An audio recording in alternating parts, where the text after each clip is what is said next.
বন্ধুরা, আমি নিয়ে এলাম কলার ঝোলের রেসিপি। কলার ঝোল বানানো খুবই সহজ, তাই তোমাদেরকে দেখিয়ে দিচ্ছি।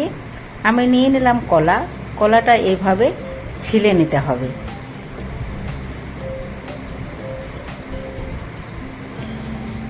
আমি আজ খুব তাড়াতাড়ি রান্না করতে গেছিলাম, তাই হাতে একটু ছেঁকা খেয়েছি।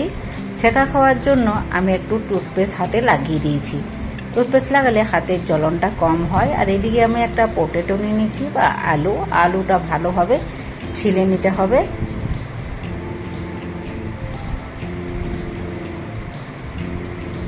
ছেলা হয়ে গেলে আমি গোল গোল বিশেষ করে কেটে নেব, যেমন কলার আকার দিয়েছি সেই আকারে আমি আলুটাও কেটে নেব। পেঁয়াজ, 4-5টা রসুন আর 4-5টা লঙ্কা এটা পিষে নেব। আর এইদিকে আমি একটা লো ফ্লেমে কড়াই চাপিয়ে দিয়েছি। দিয়ে দিলাম হোয়াইট অয়েল, দিয়ে দিচ্ছি যে পিসেস করে রেখেছিলাম বানানা ও পটেটো, সেটা এর মধ্যে দিয়ে দিলাম। আর হালকা আছে ফ্রাই করে নেব 2 মিনিটের মতো। এরপর আমি আলুগুলোও দিয়ে দিলাম।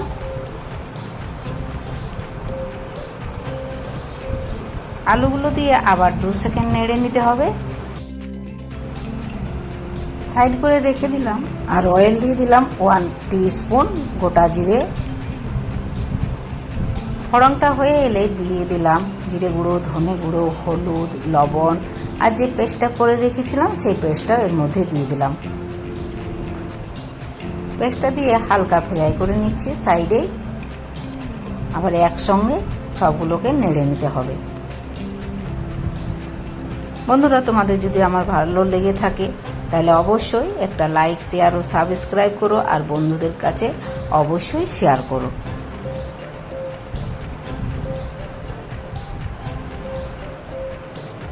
নাড়া হয়ে গেল, আমি দিয়ে দিচ্ছি গরম জল। সেদ্ধ হবার জন্য যতটুকু জল দরকার ততটুকু জল দিতে হবে। জল দিয়ে দিলাম কাশ্মীরি লঙ্কা গুঁড়ো, এটা কালার হওয়ার জন্য। তোমরা দিতেও পারো, নাও দিতে পারো। আর ঢেকে রেখে দিচ্ছি 5 মিনিটের জন্য লো ফ্লেমে। হয়ে গেছে, দেখো 5 মিনিট পর ফিরে এলাম। আলুটা সেদ্ধ হয়ে গেছে।